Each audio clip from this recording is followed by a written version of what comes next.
The world's longest living people all share one secret. It's not what they eat or how they exercise. It's what the Japanese call their Ikigai. I'm here today to share another book summary called Ikigai Chapter 1, Ikigai. The journey begins. What is that one thing that makes you jump out of bed in the morning? Not just on a Friday, but on a random Tuesday. The Japanese have a powerful word for this, Ikigai.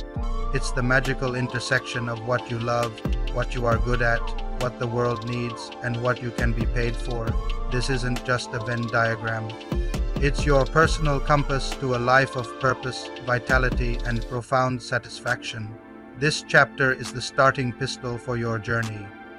It challenges you to ask those deep, exciting questions. What makes you lose track of time? What skills come naturally to you? How can you contribute to the world? Your reason for being isn't hidden. It's waiting to be uncovered, and the search itself is what makes life thrilling. Your Ikigai isn't a final destination you arrive at. It's a guiding compass you calibrate every single day. The quest for purpose is what gives life its energy and joy. Chapter 2, Anti-Aging Secrets, little things that add up to a long life ready for the world's simplest longevity hack. It's not a pill, a potion, or a punishing workout. It's a single, gentle phrase, Hara Hachi Bu. This Okinawan principle means eating until you are only 80% full. Think about that. It's not about deprivation. It's about liberation from overconsumption. This tiny shift is a power move against aging. It gives your body the space to repair itself, reduces oxidative stress, and keeps your cells young and vibrant. This chapter unveils the stunning truth. A long, healthy life isn't built on one grand gesture.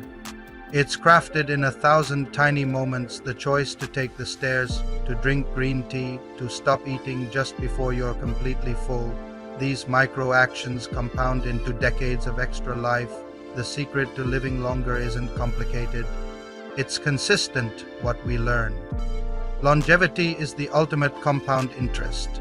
The smallest, most consistent positive daily habits generate massive returns over a lifetime. Start with just one. Chapter 3, From Logotherapy to Ikigai, How to Live Your Life's Purpose. What is the ultimate survival tool?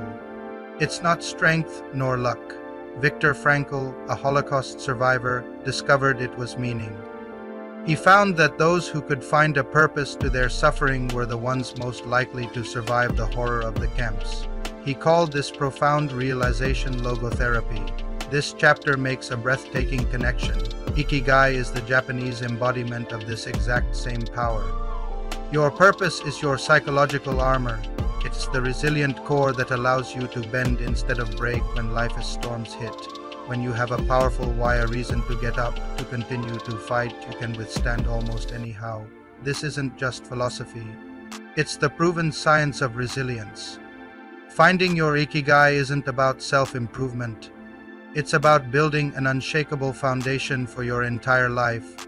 What we learn: a purpose-driven life is an antifragile life. Challenges and setbacks don't destroy you.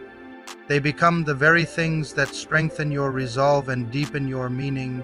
Chapter 4, Find Flow in Everything You Do, the Genius of the Moment. Have you ever been so completely absorbed in an activity that the rest of the world just melted away? Where hours felt like minutes and your sense of self vanished into pure doing? That magical state is called flow, and here is the incredible secret. The Okinawan masters of longevity don't just stumble into this state, they live in it. This chapter reveals that your Ikigai is your direct ticket into flow. When you are engaged in your purpose, whether it's carving wood, arranging flowers, or solving a complex problem, you enter a zone of effortless concentration and deep joy. Flow isn't a luxury. It's a biological necessity. It lowers stress, boosts creativity, and supercharges your skills. This is the genius of the moment. When you are fully present in a challenge that perfectly matches your abilities, you aren't just passing time, you are truly, vibrantly alive. What we learn: true productivity isn't about doing more things. It's about achieving a state of flow in the things that matter. The path to mastery and joy is found in complete immersion. not frantic multitasking. Chapter 5: Masters of Longevity. The 100-year-old guardians of Okinawa imagine a place where reaching 100 years old isn't a rare miracle, it's an ordinary expectation. Welcome to Okinawa, Japan, one of the world's rare blue zones. Scientists descended on these islands expecting to discover a longevity gene, some biological secret to long life. What they found was far more profound. It wasn't genetics, but culture. This chapter takes you into the daily lives of these remarkable centenarians. They wake up with a clear sense of purpose, their Ikigai. They move naturally through gardening, walking, and traditional dances. Their lives are woven into a tight social fabric where everyone supports each other. They don't pursue longevity. It naturally emerges from their way of living. These masters of longevity show us that the environment we create around ourselves, the daily rituals, the community connections, the sense of purpose is more powerful than any pill or genetic advantage. What we learn: longevity isn't something you're born with, it's something you build. Your environment and daily habits are the true architects of your lifespan. Design them wisely, and extraordinary health becomes your new normal. Chapter 6: The Resilience of Wabi-Sabi. How to face life's challenges without breaking script in a world obsessed with perfection, flawless skin, ideal careers, pristine homes. What if the real secret to strength lies in embracing imperfection? Enter Wabi-Sabi, the Japanese philosophy of finding beauty in what's incomplete, imperfect, and impermanent. This chapter reveals how this ancient concept is your ultimate toolkit for resilience. When a ceramic bowl breaks, the Japanese don't discard it, they repair it with gold, creating something even more beautiful and unique. This practice, called kintsugi, is the physical embodiment of wabi-sabi. Your setbacks, failures, and scars aren't flaws to hide. They're proof of your journey, your growth, and your strength. By embracing wabi-sabi, you learn to navigate life's challenges with grace, flexibility, and unshakable calm. You stop fighting imperfection and start celebrating the raw, authentic story of your life. What we learn: true resilience isn't about avoiding cracks, it's about healing them with gold. Your struggles don't weaken you. They add depth, character, and a unique kind of beauty to your journey. Chapter 7: The Art of Futatsu Kuriwaza. Don't worry, retire later. What if everything you've been told about retirement is wrong? In Okinawa, the concept of retiring at 65 to a life of leisure doesn't exist. Instead, they practice Futatsu Kuriwaza, the art of mastering multiple skills and transitioning between them throughout life. This chapter flips the script on modern work culture. The centenarians there don't just work for money. They work for purpose. A fisherman might become a storyteller. A carpenter might become a teacher. They understand that stopping purposeful activity isn't freedom, it's the beginning of decline. Your Ikigai isn't something you retire from. It's something you continuously evolve into. This approach keeps their minds sharp, their bodies active, and their social connections strong decades after what we'd consider retirement age. The secret isn't to work forever, it is to never stop contributing your unique gifts to the world. What we learn: retirement isn't an age, it's a state of purpose. The healthiest people don't stop working. They simply keep evolving how they contribute. Your skills and passions are meant to be reinvented, not retired. Chapter 8: Moai. The sacred social circles that extend your life. What if one of the most powerful predictors of your lifespan wasn't your diet, your genetics, or your exercise routine, but your friends? In Okinawa, the answer lies in Moai, pronounced Moai, a lifelong social circle formed for mutual support. These aren't just casual friends. They're sacred bonds forged over decades, providing emotional, financial, and spiritual solidarity. This chapter reveals how these connections directly combat loneliness, a silent killer linked to inflammation, stress, and early mortality. When you belong to a Moai, you're never alone in joy or struggle. You share resources, laughter, and purpose. Your tribe becomes your safety net, your purpose amplifier, and your secret weapon for longevity. In a hyper-connected yet lonely world, the Moai teaches us that true wealth isn't measured in money, but in meaningful relationships. What we learn: loneliness is a biological risk. Community is medicine. Investing in deep, intentional relationships isn't just good for your soul, it's a non-negotiable pillar of a long, vibrant life.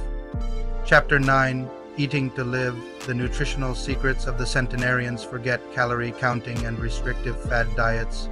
In Okinawa, food isn't just fuel, it's medicine, and their kitchens are their pharmacies. This chapter unveils the stunningly simple yet powerful nutritional philosophy behind the world's longest living people. Their secret isn't a mysterious superfood. It's a way of eating rooted in balance, mindfulness, and the principle of nuchigusui, that food is life itself. Their plates are a vibrant rainbow of antioxidant-rich vegetables, sweet potatoes, bitter melon, tofu, and omega-3 rich fish. They eat slowly, they eat together, and they faithfully practice Hara Hachi Bu, stopping at 80% full. This isn't a diet of deprivation. It's a celebration of nourishment. They understand that every single bite sends a message to their body, a message to either inflame or heal, to age faster or slower. Their longevity proves that the fork is the most powerful tool we have for shaping our health destiny. What we learn: food is not just calories, it's information. Every meal is an opportunity to either fight disease and decay or to build a stronger, more vibrant version of yourself. Choose your messages wisely. Chapter 10: Gentle Movements, Long Life. The subtle power of radio, Taiso, and yoga. What if everything you think you know about exercise is wrong? In Okinawa, no one is grinding themselves into exhaustion at the gym. Instead, their longevity secret lies in gentle, consistent, integrated movement. This chapter introduces practices like radio Taiso, a short, simple group calisthenics routine broadcast nationwide every morning, and the mindful stretches of yoga. For the Okinawan elders, movement isn't a scheduled task. It's woven into the fabric of their daily lives. They garden, they walk to the market, they practice gentle martial arts like Ikigai. This isn't about burning calories or building muscle. It's about maintaining mobility, flexibility, and circulation for a lifetime. The goal is to move with ease and joy every single day, not to push until you break. This approach reduces injury, lowers stress, and ensures that at 90 or 100 years old, they aren't just alive, they're still living vibrantly. What we learn: consistency beats intensity every time. The goal of movement isn't to punish your body for what it ate. It's to honor it with what it needs: graceful, sustainable motion that keeps you agile and pain-free for a century. Chapter 11: Conclusion, Ikigai and the 10 Rules of Longevity. And so we reach the culmination of our journey, the 10 simple yet profound rules that weave together everything we've learned about Ikigai, resilience, community, and nourishment. These rules aren't a rigid checklist. They read gentle invitations to live a life so rich with purpose and connection that longevity becomes a natural byproduct. From stay active, don't retire, to nurture your friendships and live in the moment, each rule is a thread in the tapestry of a life well lived. The Okinawan centenarians don't follow these rules out of obligation, they embody them as a way of being. This conclusion reminds us that Ikigai isn't a distant goal to achieve. It's a path to walk every day. It's the joy of a morning routine, the comfort of a lifelong friend, the satisfaction of a garden harvest, and the peace of a mindful breath. Your journey to a 100-year life begins not tomorrow, but with the very next step you take. A long and happy life isn't a mystery, it's a system. The 10 rules of Ikigai are that system, a timeless, actionable blueprint for integrating purpose, connection, and vitality into your daily existence. Start small, stay consistent, and let the compounding begin.